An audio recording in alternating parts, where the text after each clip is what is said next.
Okay, guys, let's talk football.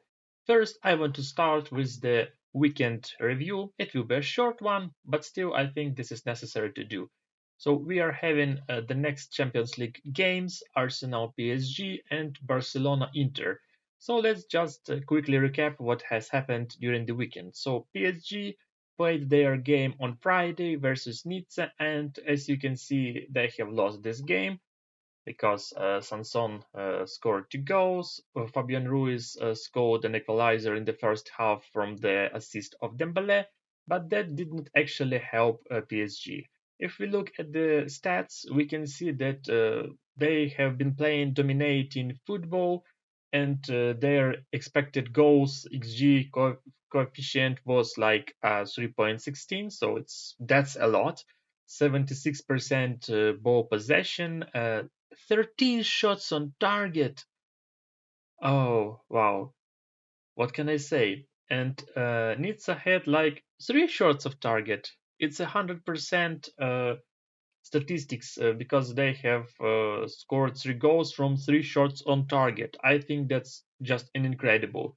So I cannot actually say that Paris Saint-Germain played a bad game. They played a wonderful game as usual.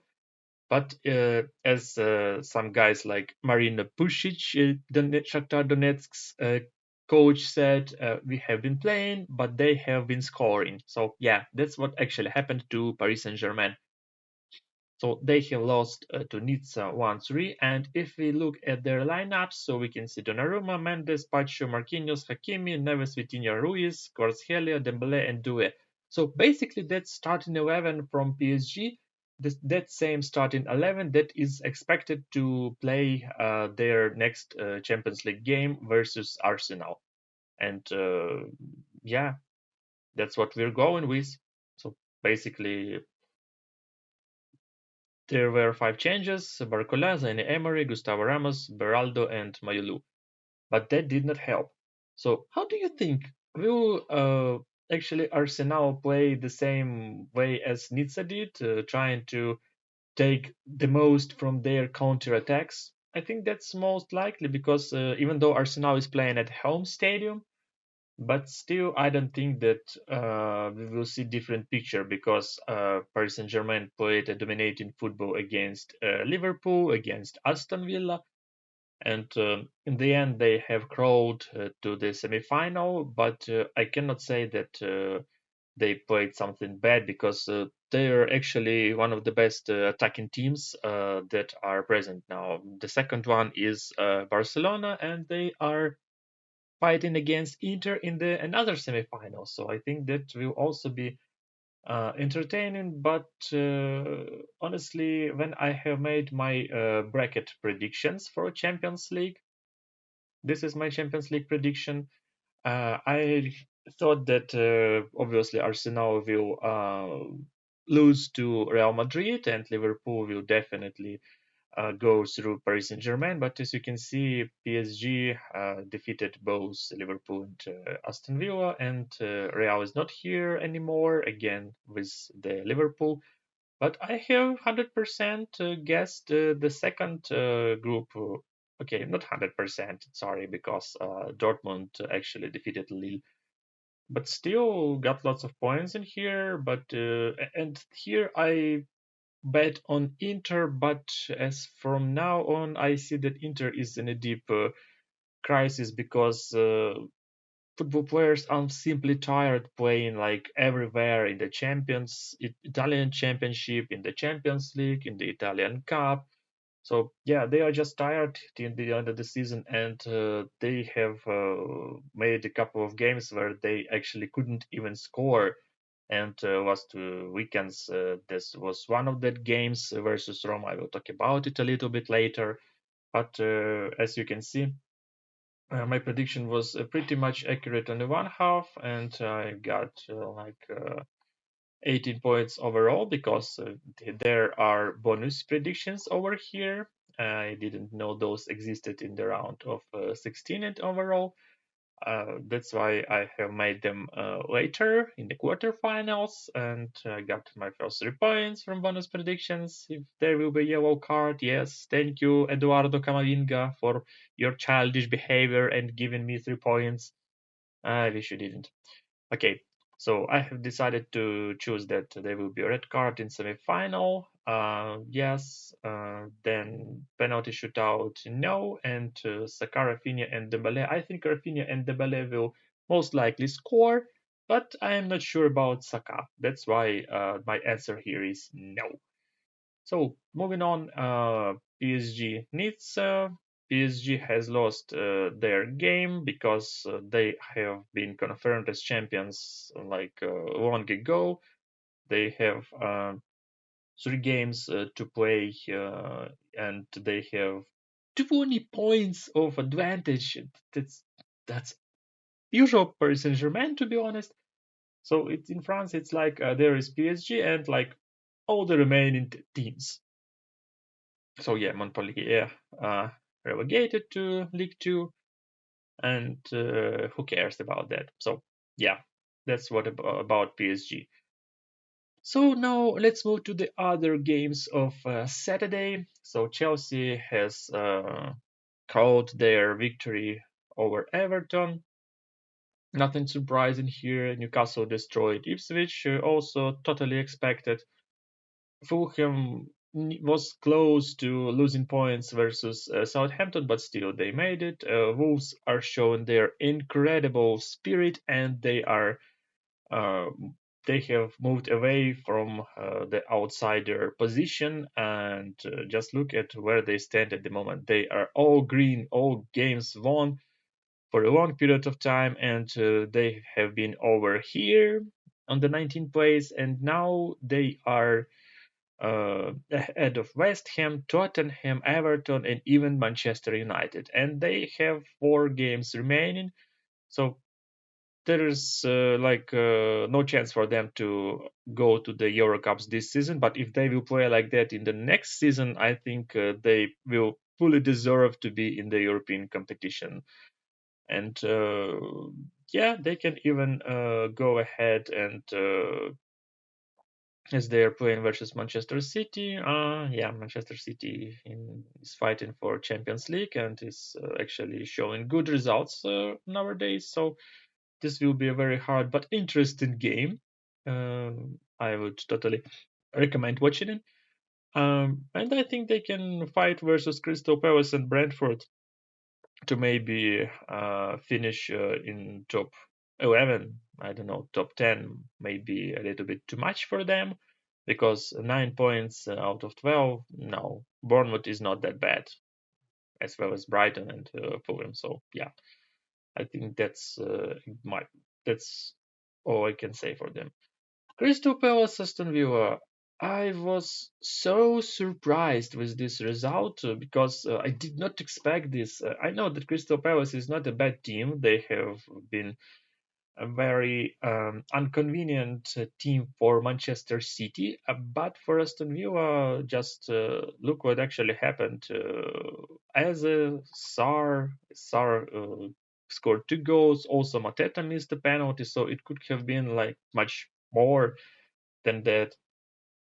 So Villa is just players probably are also tired from that work season. That was not something that they have expected to go so far in Champions League probably, and that they will be fighting for Euro Cups. So this is, as you can see, basically almost the starting 11, and probably best for Torres. I'm not sure, but other than that, yeah, all the subs that came, they are logical, except for probably Onana didn't play and Minks, but yeah, it was totally unexpected for me. And if you can see the stats, Villa had like 70% of ball possession, and they had 5 shots on target, and Crystal Palace like scored 3 out of 4. So it's also not a bad game. They just let Aston Villa play and scored all they wanted. probably like Nizza versus Paris Saint-Germain.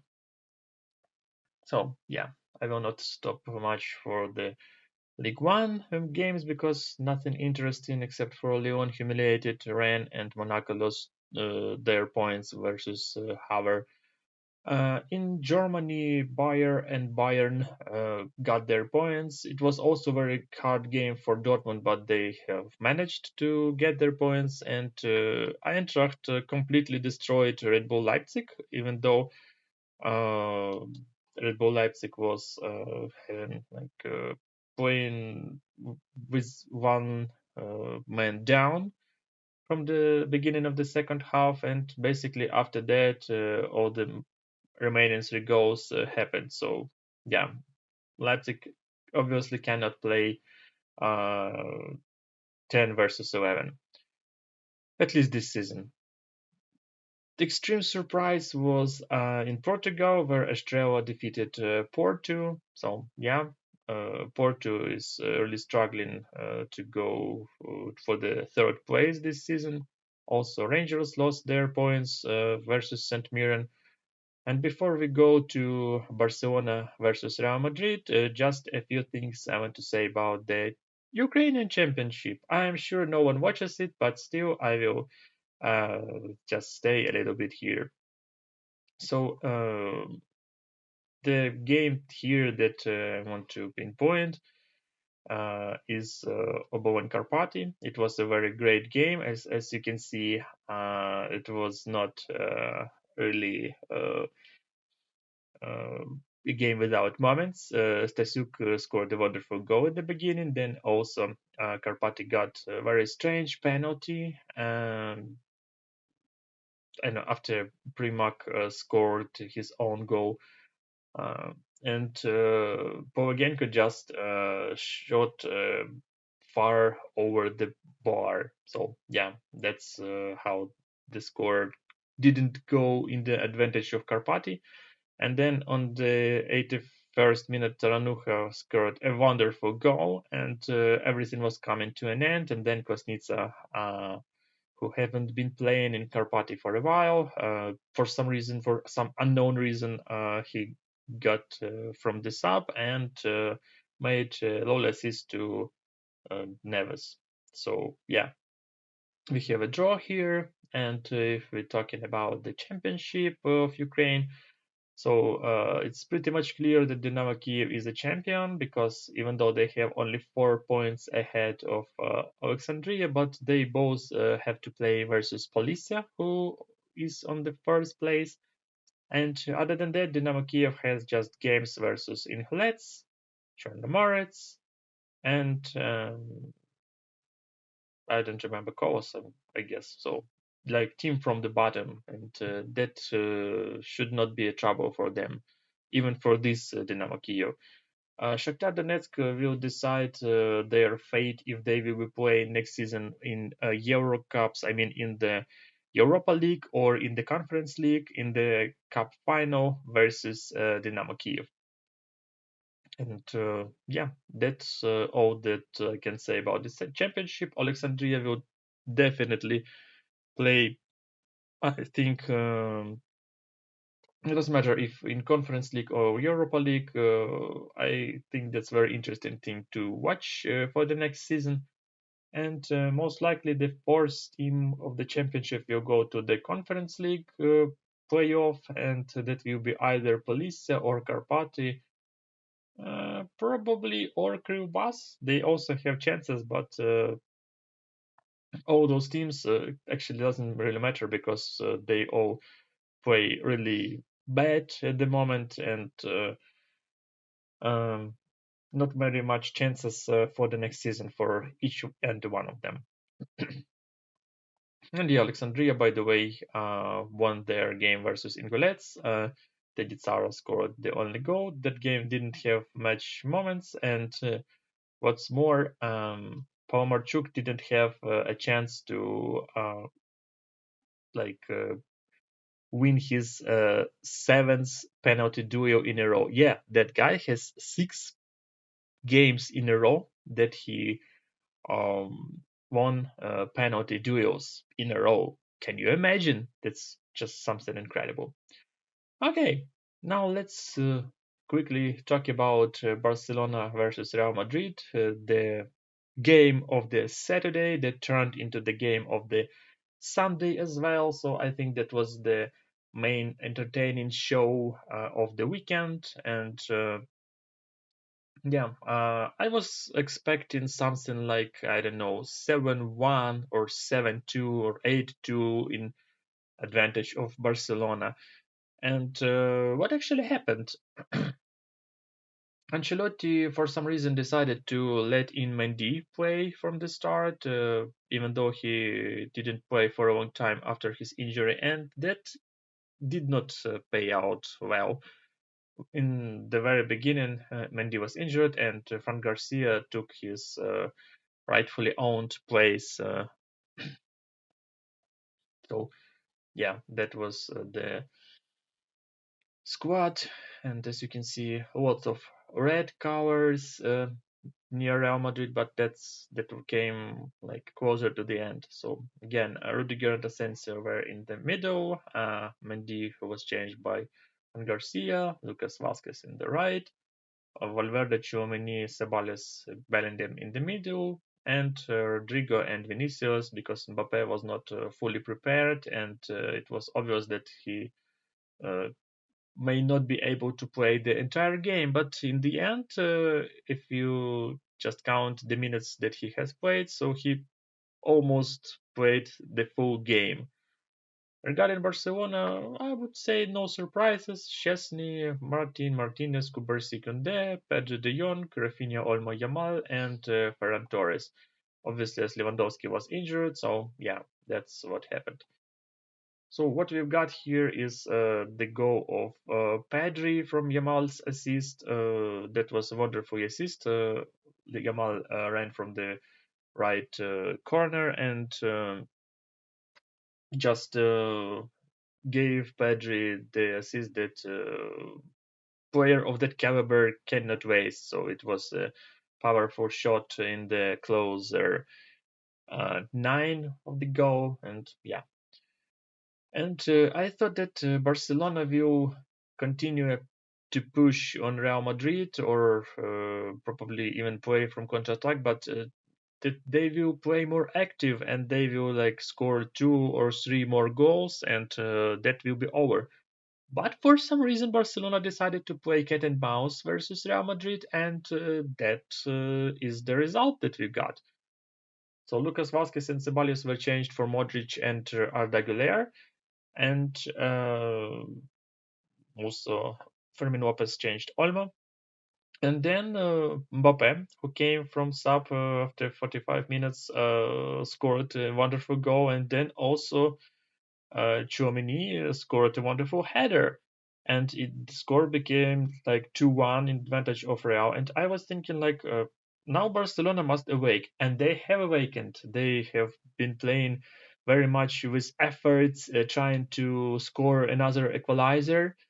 And the way they scored it, it was like perfect assist from Yamal, because I can say that Courtois probably could have saved this moment. I mean, he shouldn't have run to intercept this ball, but this assist was so lovely that even though he ran to intercept and that was a mistake, and Rudiger had no chance to stop Ferran Torres from scoring, but even if he didn't, I think still that was such a wonderful assist that Ferran Torres probably would have scored, because I cannot tell that Courtois, with all his saves in this game, I cannot blame him for this goal, even though it's a obvious goalkeeper's mistake. But still, yeah, that's what we're going with.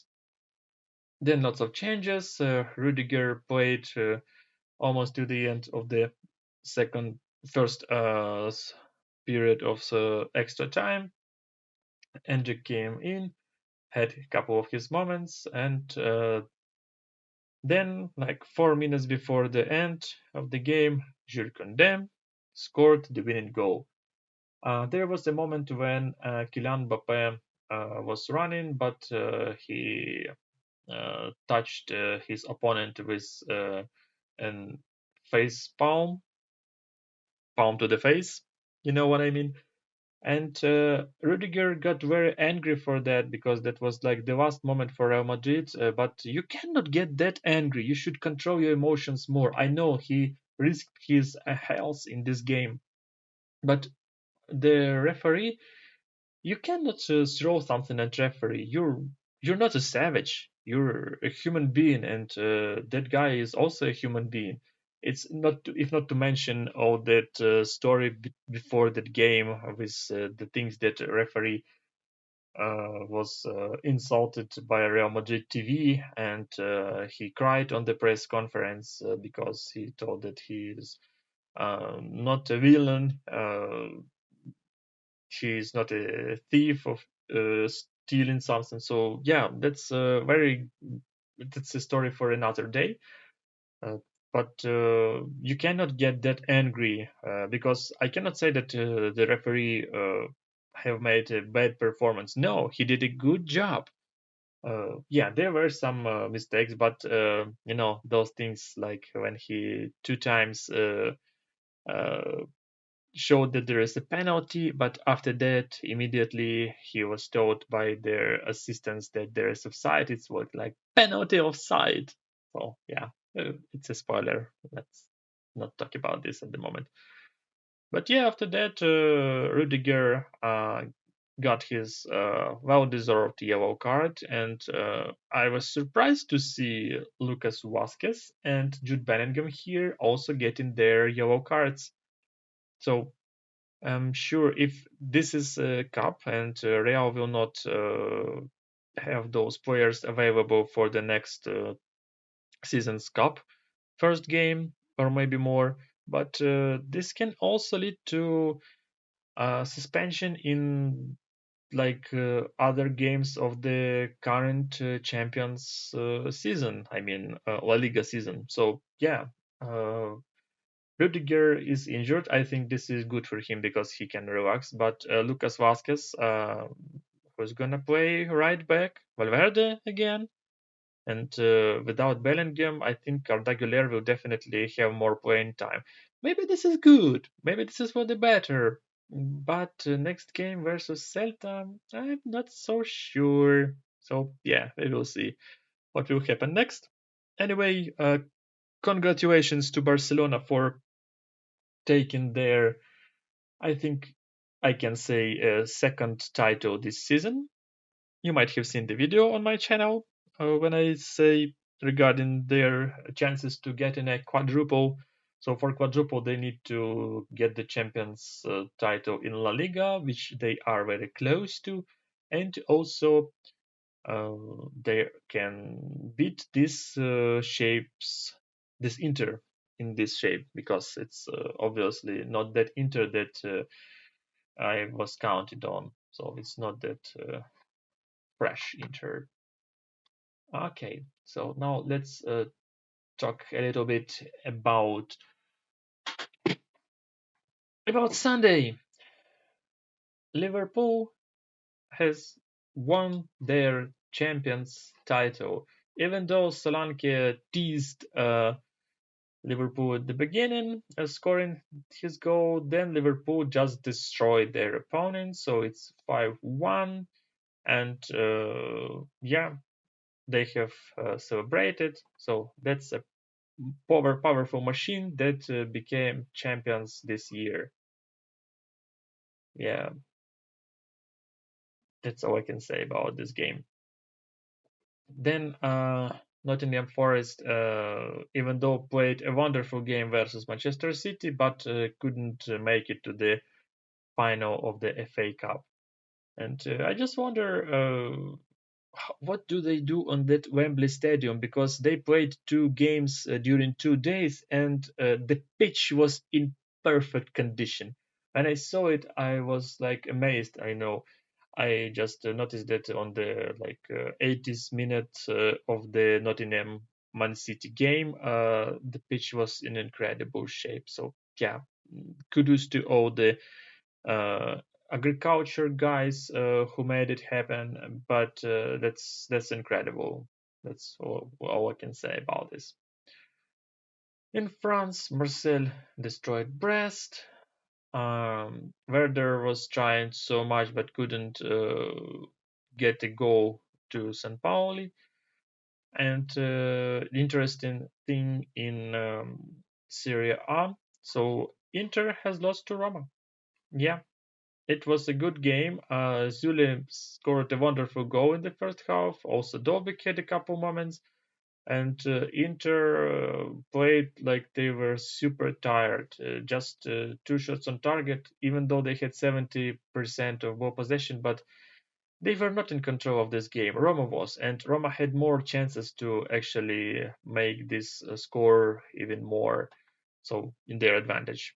So yeah, that's a surprise. And as you can see, Inter has lost three consequent games, and they couldn't even won in against Bayern Munich. But yeah, that draw that was okay for them. But still, they have lost 1-0 to Bologna, 0-3 in Cup semi-final versus Milan, and now to Roma. So considering that Napoli won over Torino, we can see that Napoli is 3 points ahead of Inter. I was thinking that Inter will definitely get the title, but as for now, I'm not sure because Inter has stronger opponents closer to the end of their season than Napoli. So now Napoli has all the chances to actually win in this season's championship. And just look at those 4 games from Como. Marvelous, right? So Monza is going away back to the Serie B, and we will see the battle between Empoli, Venezia, and Lecce. Uh, Two of them will lose. Parma, they have won over Juventus and were super close yesterday at winning over Lazio. They were leading 2-0, but Lazio had made it to the draw because Lazio is still fighting for Champions League. Yeah, just look at this battle for the Champions League. 4 places here. Napoli, Inter, that's understood. Atalanta, even though they have lost to Fiorentina and Lazio, so yeah, that was, and also to Inter, so that was obviously end to their champions' ambition. But after that, they have made a couple of great games, even though they couldn't defeat Lecce, and now they will defeat Monza. So yeah, if I look at this, I can say that Atalanta may even take the second place in the end of the season. Hope that will not happen.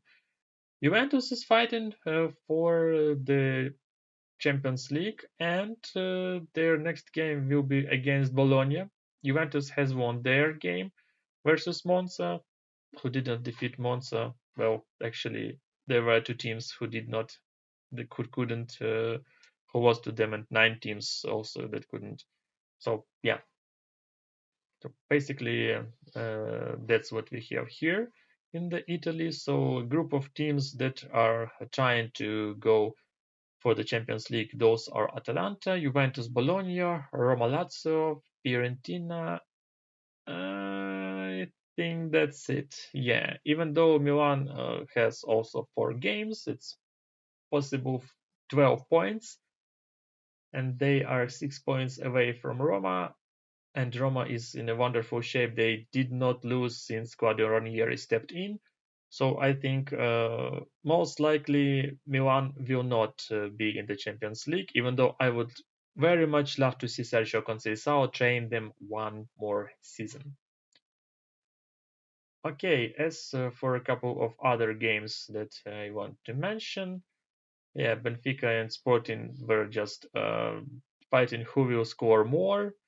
Benfica won because they scored 6 goals versus AFS, and Sporting scored 5 goals versus Boavista. They still are have the same number of points, and just very soon they will play against each other, and we will see which one of them will take the championship title.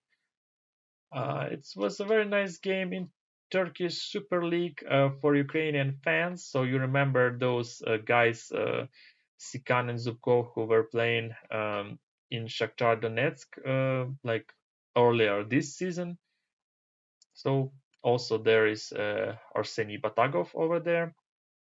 So the game was like incredible for those guys. First Dubkov scored, then Sikan, then scored was 2-1. Then Zubkov assisted to Sikan, then Sikan assisted to Banza. So yeah, in the end, it was a wonderful game for Trabzonspor. Alanyaspor was also playing a very good game. You can actually watch the recap on YouTube. Trust me, it's worth it.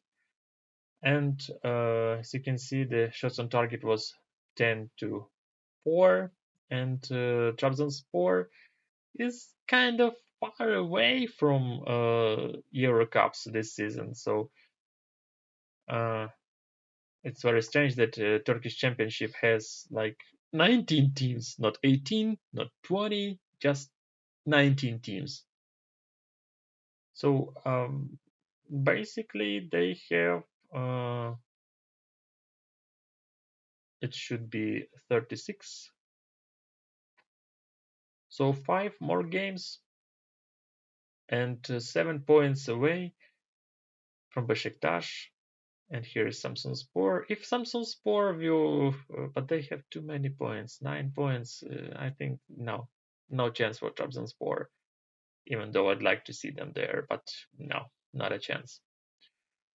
And also couple of games from Ukrainian Championship that I need to mention. Warsaw defeated Varus without a chance to Varus. Kolos, after winning over Shakhtar Donetsk in an incredible duel 4-2, they have also had a very great chance of winning over Polisia, and they even scored a goal in the final minutes, but that goal was ruled out for an offside. So yeah, they still got their point. They still fight for survival, but 4 points away. And with the current shape, so next game versus Vorskla will be like the defining for them. If they will not lose to Vorskla, then they will most likely not relegate. And Ukrainian and Classico, Shakhtar Donetsk, Dynamo Kiev. There is not much thing that I can say about this game. Just a couple things that if we look at the lineups, so those both teams they played earlier in the week their cups games. Shakhtar played versus Polisia, but with this long bench that Shakhtar has, it's super strange that they could not get the same number of players to relax and play the second squad versus Dynamo Kiev, because those players that are in the second squad of Shakhtar Donetsk, those are Alisson, Azarov, Farina, Glushenko, Kawa, Elias, Kriskiv, Nazarina, Neverton, Shved, Traore. Sudakov was not playing in this game. He was sitting and enjoying this from the stadium like a usual fan. And yeah, to be honest, that squad could have played a wonderful battle against Dynamo and probably even won this game. Because letting the same guys who played extra time versus Police earlier play with fresh Dynamo Kiev, who played with the second squad, versus Bukovina, the second league's team, and then just made a couple of changes who have actually changed the course of that game.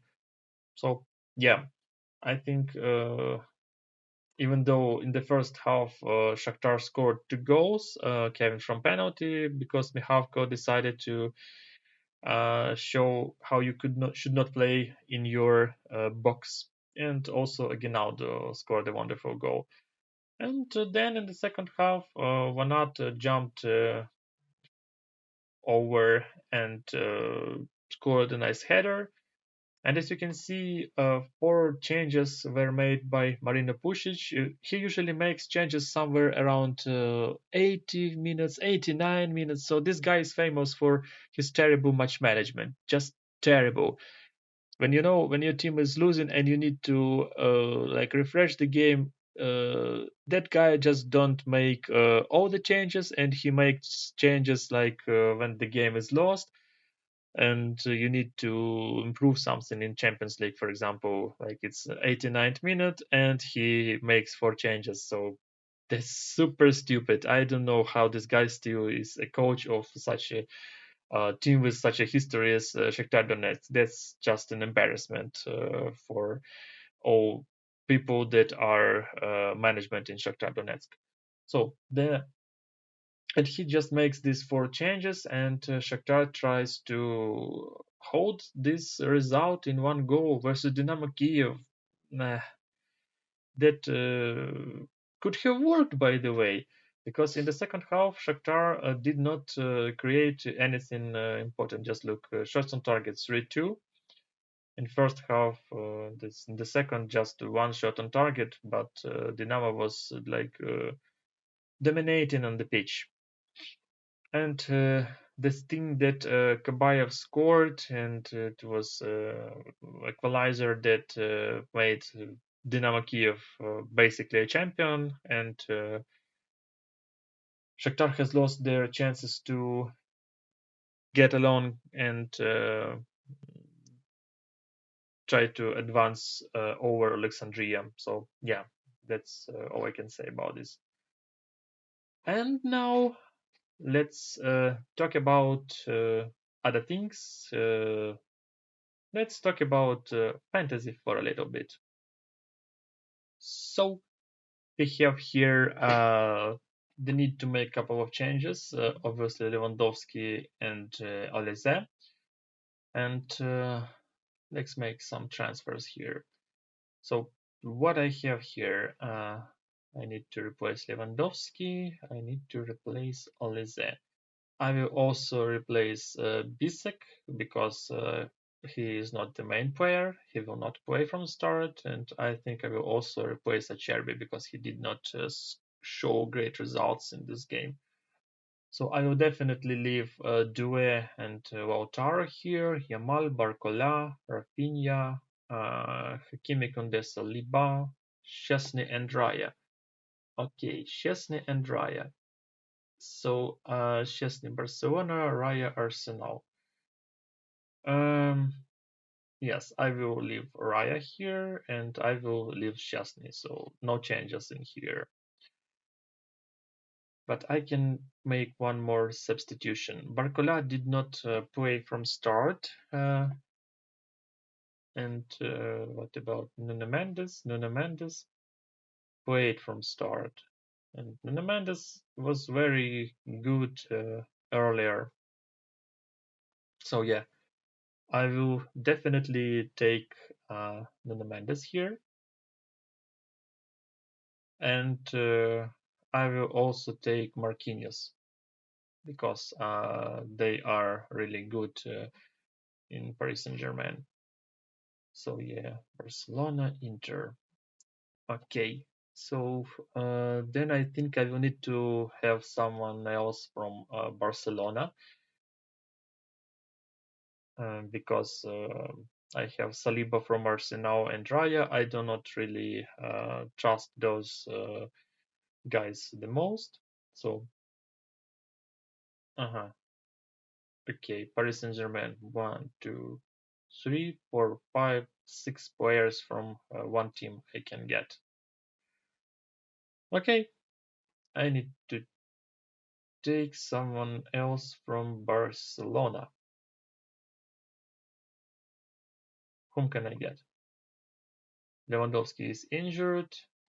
Pedri. Pedri did nothing important against Dortmund.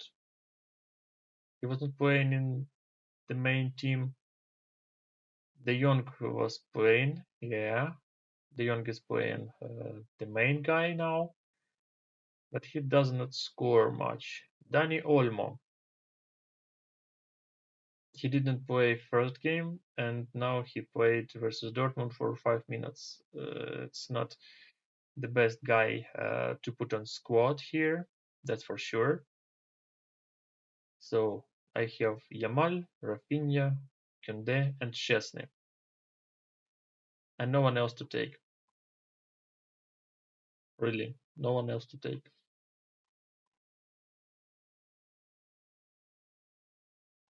Pedri. Okay, then let's look at Inter. There's Lautaro, Chohanogu, Taremi, Zielinski, who is not playing from start and didn't play. Di Marco is a defender. I have enough of defenders. Nuno Mendes, Hakimi, Marquinhos, Koundé, Saliba. Also doesn't look very promising. Should I take Hakan Çalhanoğlu? 1 assist. Okay, let's look at Arsenal here. Rice, Saka, Marino. Marino definitely goes in squad. And what? It's either Marino or Rice. Amazing. Any forwards available here?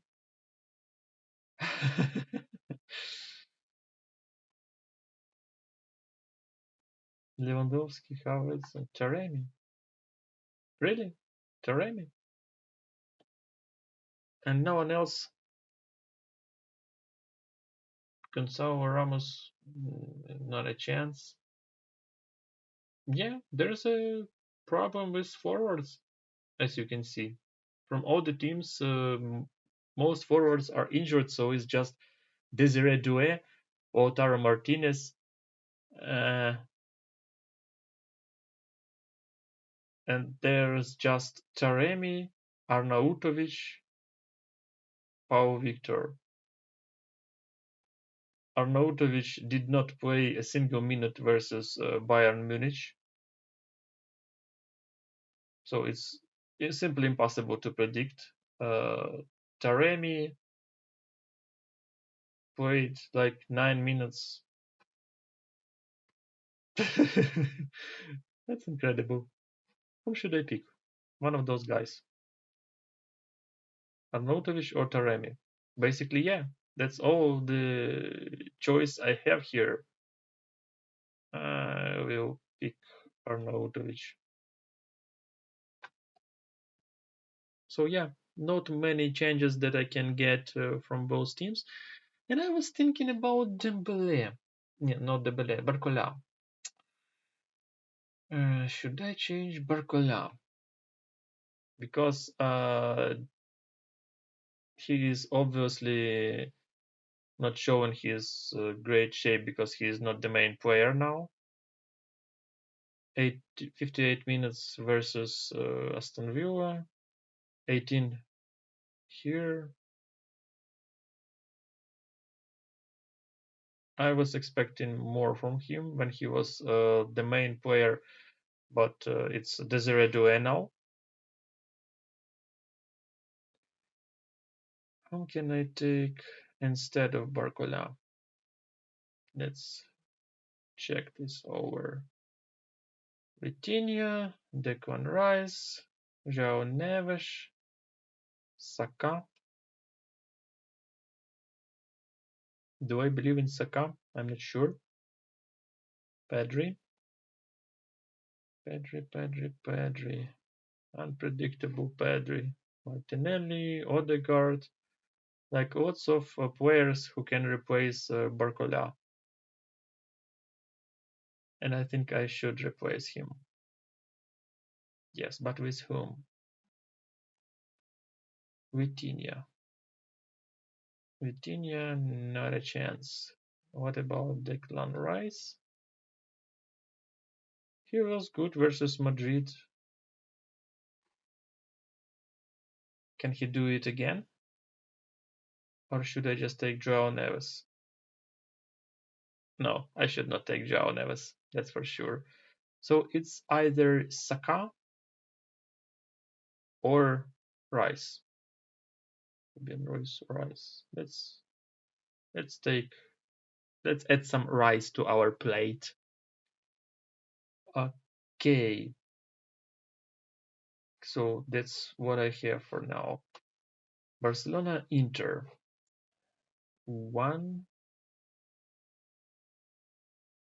2, 3 players, 4, 5 players. Okay, that works for me. So now let's make some changes. So Raya goes in, Chesney goes out.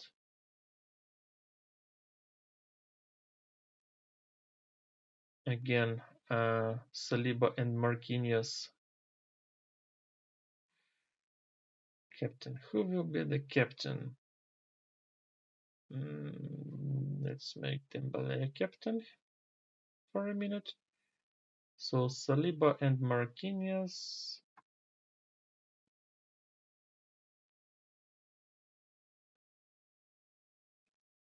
Kunde out.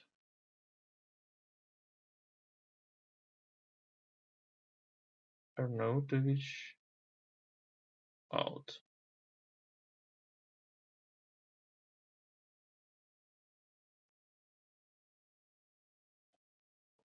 Okay, so I have Rafinha, Yamal, Kunde, Arnautovic, and Martinez to change for subs. Due, Dembele, Marino, Rice. Or should I just make Hakimi the captain? Hakimi or Dembele? No, I still think that Dembele must be the captain for me. Okay, yeah, I'm done with fantasy for now. And now let's do something else. Let's check and do the prediction. So predict 6. Those were my predictions last round. So let's make some more predictions now. Arsenal, Paris Saint-Germain.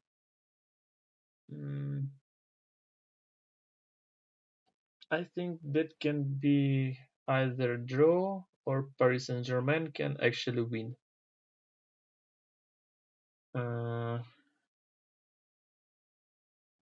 I will bet on Paris Saint-Germain. 0-2 Paris. And the first half, I'm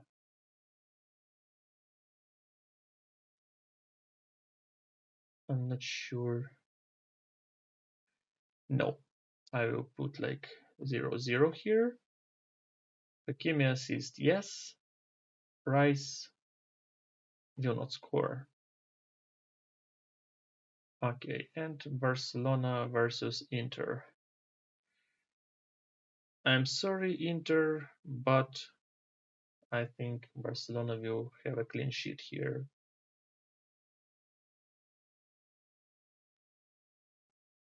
Goes like this in the second half. Yes. Lautaro Martinez will not score in this game.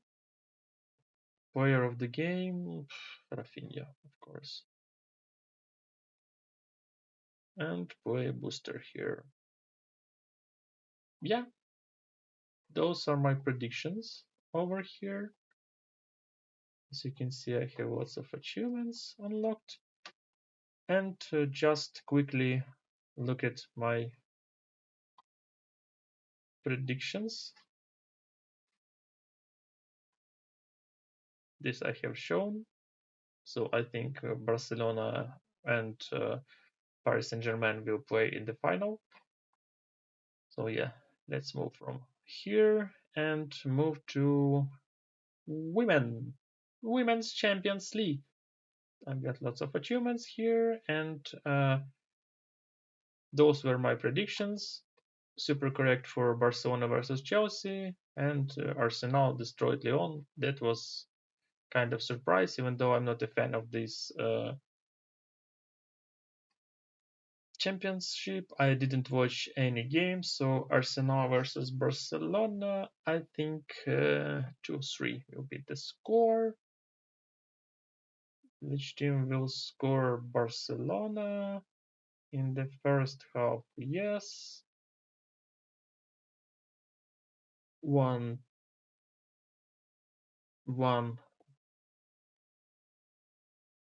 score first. Girls, I don't know you. Pina, let it be Pina. Extra time?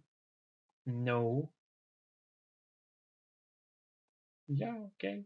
That's it. That's what I have here for this super important game of the season no one actually cares about except they participate in that game. And for the bracket here, as you can see, I've got 9 points, so I was kind of somehow correct, but I did not guess teams that are in the final. So yeah, that's what we're going with, even though I'm on the first place. Yay, great. Okay, predict 6 for Europa League. Let's just look at the bracket here. So Alkmaar and Lazio, they are not playing anymore. They were relegated. Also, there is Athletic Club, the only team that can actually bring me some more points. And I've got just 7 of them. So yeah, hooray! That's for my Europa League predictions. And as for the predictions for the upcoming games, so as you can see, I was kind of accurate. Manchester United versus Lyon, kind of 50% accurate. Not very best prediction from me, but still I got lots of points. And let's make some new predictions. We've got 2 games: Athletic Club versus Manchester United. So I think that this game can have super different results. This one maybe is the best possible here, and I think I will do something like 1-0 here, probably. I'm not sure if Manchester will score because all those results that I have here. Uh, this score 2-1 is like the perfect here. Okay, let's do 3-2. More. I want some more goals. Athletic Club will score first. In the first half, there will be a goal. Penalty in this game. Let it be. Fernandez, of course. No clean sheet, guys. And let's play booster here. And now Tottenham Bodø/Glimt. Bodø/Glimt is good this season. Unexpectedly good. Better than I have anticipated. So I think they will play draw 2-2. Bodø/Glimt will score first. 1-1 will be here. The first goal. Solbakken, where are you? You're not here. You're,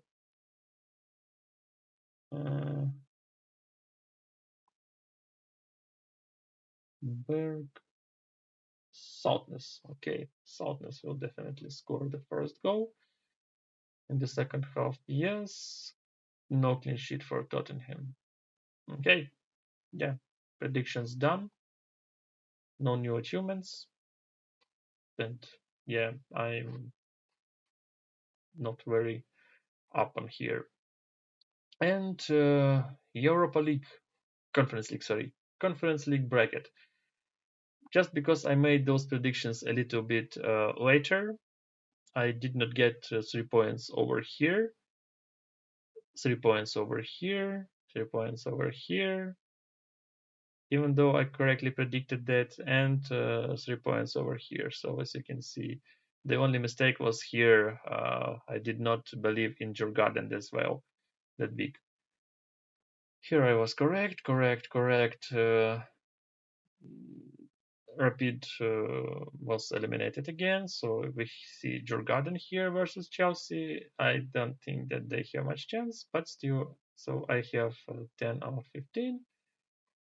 And in the total league, I own the 7th place. So yeah, great. Let's make predictions here. So it was the first leg was incredible for me, as you can see.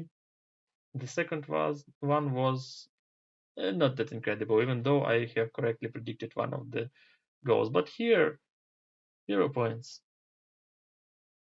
Booster with 0 points. Lucky me. Djurgården Chelsea. What can I say? All the best results are already taken. Okay, let's do like Suri. The first goal. Mudrik, right.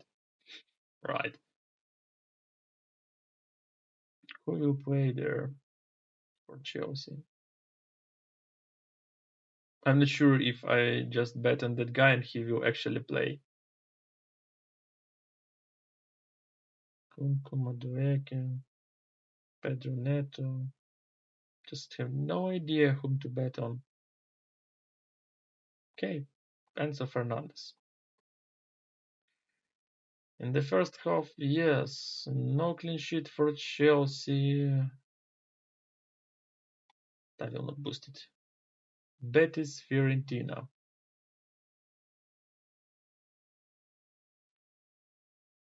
1-1 or 2-2. Those are the best results.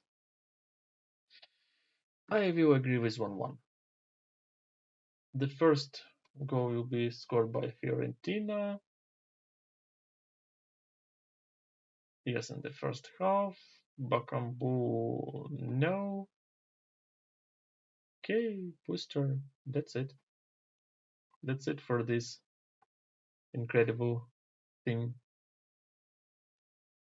So yeah, let's watch today incredible game of Arsenal and Paris Saint-Germain.